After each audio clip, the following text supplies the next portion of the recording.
तांत्रिक महाराज की बात सुनने के बाद ये सभी अपने अपने घरों को वापस पहुंच गए थे। मेघना बेड पर लेटी सोच में डूबी थी। क्या हो यार, तू इतना क्यों सोच रही है? ये दमयंती आखिर थी कौन? हमें तो लगता है कि उसका महाराज से मिलना कोई संयोग नहीं था, बल्कि इसके पीछे उसकी कोई साजिश थी।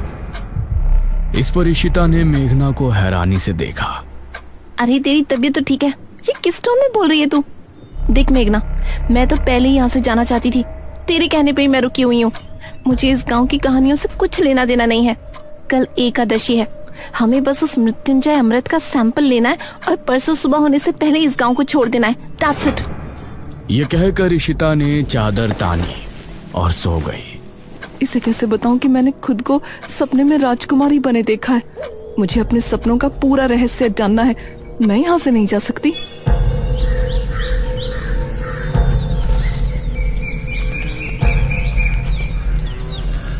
अगले दिन इशिता और मेघना आपस में बातें कर रही थी। आज रात को ठीक 9 बजे हम इस घर से निकल जाएंगे, ठीक है? यार मुझे इस तरह बिना कुछ बताए जाना ठीक नहीं लग रहा। हमें सबको बता देना चाहिए कि हम यहाँ पर मृत्युंजय अमृत के लिए आए हैं। तभी दरवाजे पर दस्तक हुई।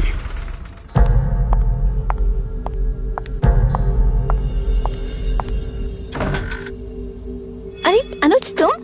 हाँ मैं। क्या बातें चल रही हैं? तुम लोग आज रात मृत्युंजय अमृत को लाने की बात तो नहीं कर रहे ना? नहीं, ऐसा कुछ नहीं है। गांव में इतनी प्रॉब्लम चल रही है, ऐसे में हम कैसे मृत्युंजय अमृत के बारे में सोच सकते हैं? हाँ वही कह रहा हूँ।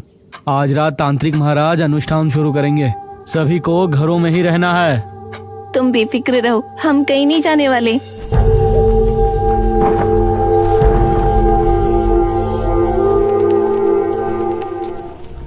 रात होने पर तांत्रिक महाराज ने अनुष्ठान की तैयारी शुरू की। उनके साथ किले में मुखिया और गांव के 2 आदमी मौजूद थे।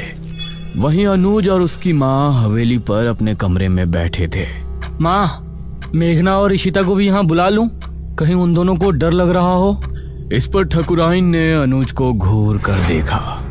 मैं सब समझ रही हूँ, तुम उस शहरी लड़की पर लट्टू हो रहे हो। माँ, बस वो जहाँ है उसे वहीं रहने दो, न जाने कब यहाँ से जाएगी। मेरा बस चले तो मैं अभी उसे इस घर से निकाल दूं। उस समय इशिता और मेघना घर के पिछले दरवाजे से निकल रही थी।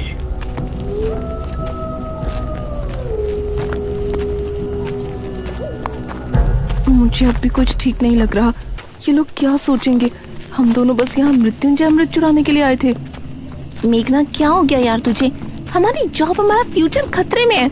हम इस राजा रानी वाली कहानी में उलझने नहीं आए थे। ये इन गांव वालों की प्रॉब्लम है, हमारी नहीं। तो चल ना जल्दी।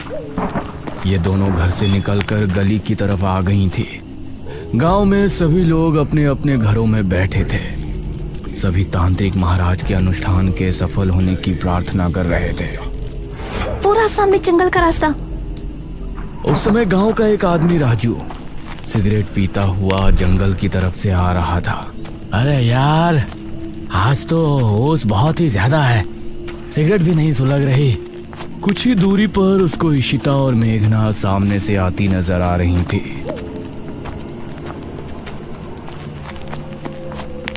अरे वाह, यह तो वही शहरी हसीनाएं हैं जो मुखिया के घर ठहरी हैं। इनसे जान पहचान बढ़ाने का यह अच्छा मौका है। वो भी कुछ दूरी के फासले से इनके पीछे हो लिया। इशिता और मेघना ने अभी जंगल की सरहद पर कदम रखा ही था कि तभी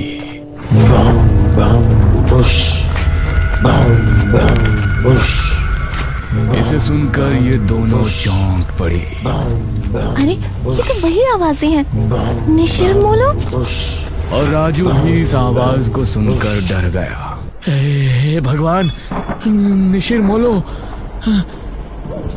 राजू का दिल दहल उठा। उसने पाया कि वह आवाज ठीक उसके पीछे से आ रही है। उसने जैसे ही पलटकर देखा तो निशिर मोलो ठीक उसके सामने थे। एक पल को राजू की सांसें मानो रुक सी गई। तभी ताबूत अपने आप खुल गया। उससे 2 भयानक हाथ निकले जिन्होंने राजू को ताबूत के अंदर खींच लिया। राजू की चीख सुनकर ऋषिता और मेघना दोनों ही बेहद डर गईं। मैंने पहले ही कहा था ना, आज जंगल जाना ठीक नहीं होगा। यार बहस मत कर, जल्दी चल, हम वापस घर चलते हैं। इस तरफ तांत्रिक महाराज अनुष्ठान को शुरू कर चुके थे। वो आंखों को बंद किए लगातार मंत्रों का जाप कर रहे थे। मुखिया और वो दोनों आदमी उनसे कुछ ही दूरी पर थे। भागो जल्दी, कहीं निशिर मोलो हमें देख ना ले। इशिता और मेघना दोनों अब डरी हुई हालत में आगे बढ़ रही थी, लेकिन वो आवाज कम होने के बजाय और बढ़ती जा रही थी। माँ, मैं यहाँ क्या करूँगा? मैं भी किले पर जा रहा हूँ। हो सकता है पिताजी को मेरी जरूरत हो। अरे भूल गए क्या, किसी को भी बाहर नहीं निकलना है। अरे मुझे कुछ नहीं होगा। वैसे भी निशिर मोलो की आवाज अभी तक नहीं सुनाई दी। मुझे नहीं लगता कि वो आ जाएंगे। ये कहकर अनुज अपनी माँ की बात काटते हुए घर से निकल गया। इस तरफ तांत्रिक महाराज भी अपनी आंखें बंद किए ध्यान मग्न थे। तांत्रिक महाराज ने खुद को एक अंधेरी जगह पर पाया। क्या यहाँ कोई है? सामने से कोई जवाब नहीं आया और तांत्रिक महाराज के पास एक तितली आकर रुकी। वो तितली अंधेरे में चमक रही थी। वो कुछ देर उनके पास रुकी रही और फिर एक तरफ चली गई। तांत्रिक महाराज भी अब उसके पीछे हो लिए। काफी देर तक चलने के बाद वो तितली जमीन पर बैठ गई। तांत्रिक महाराज ने पाया कि जमीन पर एक दरवाजा लगा हुआ है। वो तितली उस पर बैठते ही गायब हो गई। मेघना और ऋषिता को भागते हुए काफी समय हो गया था। किला इनके सामने ही था। सामने से अनुज भी आ रहा था। उसने इन दोनों को सामने से आता हुआ देखा। अरे मेघना और ऋषिता, ये तीनों एक दूसरे को देखकर हैरान रह गए। तुम दोनों यहाँ क्या कर रही हो? तुमको तो अपने कमरे में होना चाहिए था। मेघना कुछ कहती, लेकिन इससे पहले ही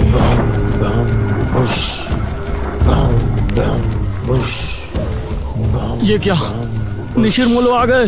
निशिर मोलो की आवाज सुनते ही ये तीनों बुरी तरह डर गए और अब किले के अंदर भी उनकी आवाज पहुंच रही थी। डरो नहीं, तांत्रिक महाराज ने पहले ही कहा था कि निशिर मोलो यहाँ जरूर आएंगे, लेकिन हमें डरने की जरूरत नहीं है। जब तक हम अपने घरों में हैं, वो हमें कोई नुकसान नहीं पहुंचा सकते। चलो हम भी किले के अंदर चलते हैं। और ये तीनों किले के अंदर पहुंचे। अरे तुम तीनों यहाँ क्या कर रहे हो? वो कुछ नहीं पिताजी। क्या मतलब कुछ नहीं? हमने कहा था ना कि आज की रात बाहर नहीं निकलना। तभी तांत्रिक महाराज ने एक लंबी सांस भरी और अपनी आंखें खोली। ये सभी उन्हें गौर से देखने लगे। क्या हुआ तांत्रिक महाराज, कुछ पता चला? मैंने अपनी पूरी शक्ति लगा दी, लेकिन मुझे सिर्फ एक दरवाजे के अलावा कुछ नहीं नजर आया। इस पर सबसे पहले मेघना ने सवाल किया। कैसा दरवाजा? वो दरवाजा किसी चौखट पर नहीं बल्कि जमीन पर लगा हुआ है। शायद कोई तहखाना है। इसका मतलब है कि वो किताब किसी तहखाने के अंदर ही है। ठीक है महाराज, हम लोग सुबह होने पर गांव के कुछ आदमियों को लेकर राजमहल जाएंगे और उस तहखाने को ढूंढेंगे। हाँ, यही विचार ठीक होगा। अब आप लोग अपने घरों को जा सकते हो। ध्यान से जाना, निशिर मोलो अभी भी तुमको रास्ते में मिल सकते हैं। जो आ गया महाराज। मुखिया अनुज और इन तीनों के साथ घर की तरफ रवाना हो गया और बाकी सभी गांव वाले भी अपने अपने घरों को चले गए। अनुज, तुमने बताया नहीं कि तुम तीनों यहाँ क्यों आए थे? वो पिताजी, मुझे आपकी चिंता हो रही थी और इन दोनों को भी ना जाने क्यों घर पर डर लग रहा था। इसीलिए ये भी मेरे साथ चली आई। मुखिया को अनुज की बात में सच्चाई नहीं नजर आ रही थी, लेकिन उसने आगे कुछ नहीं कहा। कुछ देर बाद ये चारों घर पर पहुंचे।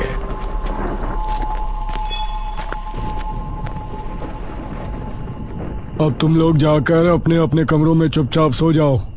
कोई मस्ती मजाक नहीं। जी पिताजी। ये कहकर मुखिया अपने कमरे में चला गया। फिर मेघना ने अनुज की तरफ देखा। थैंक यू अनुज, तुमने हमारे लिए अपने पिताजी से फिर झूठ बोला। अरे कोई बात नहीं मेघना, तुम्हारे लिए तो मैं 1000 झूठ भी बोल सकता हूँ। ये कहकर अनुज मुस्कुराते हुए अपने कमरे में चला गया। फिर इशिता और मेघना भी अपने कमरे में पहुंची। उस रात मेघना के मन में कई सवाल चल रहे थे। करीब 4 बजे जब वो सो रही थी तो उसने अपने आप को राजमहल में खड़ा हुआ पाया। अपने उसी राजकुमारी वाले अवतार में वो एक गलियारे से होती हुई आगे बढ़ रही थी। सामने ही एक बड़ा सा दरवाजा नजर आ रहा था। वो उस दरवाजे से होती हुई अंदर पहुंची। सामने एक अलमारी थी। उसने उस अलमारी को खोला तो उसके अंदर एक बक्सा रखा था। उस बक्से को खोलने पर उसे एक अंदर बड़ी सी चाबी रखी हुई नजर आई। मेघना सपने में बिल्कुल सही सलामत थी, लेकिन बाहर उसका पूरा शरीर पसीने से सराबोर हो गया था।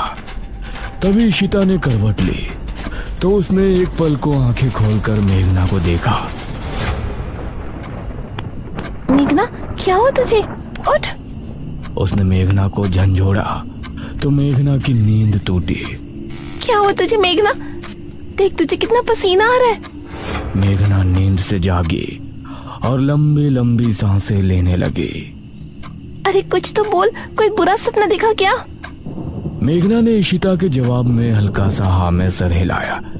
इशिता ने उसे पीने के लिए पानी दिया और फिर उससे लिपट कर लेट गई। सुबह होने पर तांत्रिक महाराज कुछ गांव के लोगों को लेकर राजमहल पहुंचे। कोई भी कमरा, कोई भी गलियारा छूटना नहीं चाहिए। जी महाराज। गांव के सभी लोग अब अलग अलग गलियारों में चले गए। एक आदमी जिसका नाम मनीष था, वह एक कक्ष के सामने खड़ा था। उसने जैसे ही दरवाजा खोला तो कई चमगादड़ तेज शोर करते हुए वहां से निकल गए। उसने खुद को संभाला और कमरे के अंदर दाखिल हुआ। हे भगवान, कितना बड़ा कमरा है। तभी उसे भारी कदमों की आहट सुनाई देने लगी। उसने सामने देखा कि वही लबादे वाला आदमी उसके सामने खड़ा है। मनीष उसको देखकर दरवाजे की तरफ भागा, लेकिन दरवाजा अपने आप ही बंद हो गया। तभी वो लबादे वाला आदमी तेजी से उसके करीब पहुंचा और उसने कसकर मनीष का गला पकड़ लिया। मनीष की चीख महल की दीवारों में ही सिमट कर रह गई। गांव के लोगों ने राजमहल की अच्छे से तलाशी ली, लेकिन राजमहल इतना बड़ा था कि अपना पूरा दिन लगाने के बाद भी वो आधे राजमहल की छानबीन भी नहीं कर पाए थे। तांत्रिक महाराज, अब तो रात होने वाली है। अभी तक उस तहखाने का कुछ पता नहीं चला। उसको ढूंढना इतना भी आसान नहीं है जितना हमने सोचा है। मुखिया जी, हम रात में यहाँ नहीं रुक सकते। अवश्य, हम सभी यहाँ से निकलते हैं। सुबह होने पर फिर से आएंगे।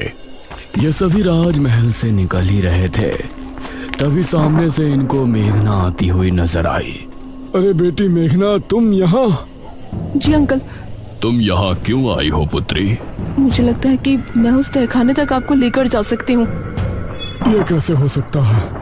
इस पर तांत्रिक महाराज ने मुखिया को हाथ के इशारे से चुप कर दिया। तुमको ऐसा लगता है तो ठीक है, बताओ कहाँ है वो तहखाना? अब मेघना आगे आगे चल रही थी और सभी उसके पीछे थे। वो एक गलियारे से होती हुई आगे बढ़ रही थी। सामने ही एक बड़ा सा दरवाजा नजर आ रहा था। वो उस दरवाजे से होती हुई अंदर पहुंची और ये सब भी उसके पीछे अंदर पहुंचे। सामने एक अलमारी थी। उसने उस अलमारी को खोला तो उसके अंदर एक बक्सा रखा था। उस बक्से को खोलने पर उसे अंदर एक बड़ी सी चाबी रखी हुई नजर आई, जिसे देखकर ये सभी हैरान रह गए। हे भगवान! मेघना ने बिना कुछ बोले चाबी को उठाया और फिर से आगे बढ़ी। सामने एक और दरवाजा था। मेघना उससे होते हुए सभी को अपने साथ अंदर ले गई। उस अंधेरे कमरे में सभी को जमीन पर एक दरवाजा नजर आया, जिसे देखकर सभी की हैरानी का ठिकाना नहीं था। यही है वो दरवाजा जो हमने हमारी दिव्य दृष्टि से देखा था। उस दरवाजे पर एक छेद था। मेघना ने उस छेद के अंदर चाबी लगाकर 3 बार घुमाया। अब इसे उठाकर देखो। तांत्रिक महाराज के कहने पर 2 आदमियों ने दरवाजे को उठाकर देखा तो वह आसानी से उठ गया। दूसरी तरफ अनुज और इशिता घर पर मौजूद थे। अनुज, मेघना कमरे में नहीं है। क्या मतलब? कहाँ गई अब वो? मुझसे तो टॉयलेट की बोल के गई थी, अब देखा तो वहाँ भी नहीं है। यह सुनकर अनुज हैरान रह गया। इस तरफ राजमहल में ये सभी तहखाने के अंदर पहुंचे। वहां एक शीशे के बक्से में एक किताब रखी हुई नजर आई। हाँ, यही है बेरमपुर पुराण। सभी किताब को देखकर खुश भी थे और हैरान भी। पुत्री, इसे उठाओ और फिर हम किले पर चलते हैं। मेघना ने जैसे ही किताब को बक्से से उठाया तो अजीब सा शोर उत्पन्न हुआ। यह कैसी आवाज है? तभी तहखाने के हर एक कोने से बिच्छू निकलकर इनकी तरफ आने लगे। सभी निकलो यहाँ से, जल्दी। अब ये सभी तेजी से ऊपर की तरफ भागे, लेकिन एक आदमी को बिच्छुओं ने सीढ़ियों पर ही अपने चपेट में ले लिया। उस आदमी को एक ही पल में बिच्छुओं ने कंकाल में बदल दिया। बाकी सभी लोग डरी हुई हालत में महल के मुख्य द्वार की तरफ भागे। मेघना सबसे आगे भाग रही थी। दरवाजे से होते हुए ये महल से बाहर निकलने में कामयाब हो गए, लेकिन ठीक दरवाजे पर जो आदमी सबसे पीछे था उसको भी बिच्छुओं ने अपनी चपेट में ले लिया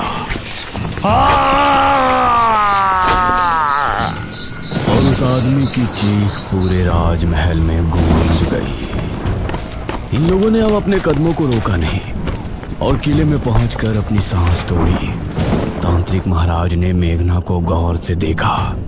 पुत्री, इस किताब के बारे में तुमको कैसे पता चली? उस समय अनुज और इशिता भी वहां पहुंचे। अब ये सभी मेघना की तरफ ही देख रहे थे, लेकिन मेघना की नजर उस किताब पर थी जिससे कई रहस्यों का खुलासा होने वाला था।